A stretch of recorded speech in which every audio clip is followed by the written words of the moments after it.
सोडा feeling machine. पहिल्यांदा सोडा fill होते, त्याच्यानंतर हे फ्लेवर आता भरल्या जाते.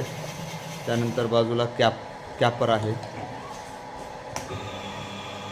कॅप लाव ना.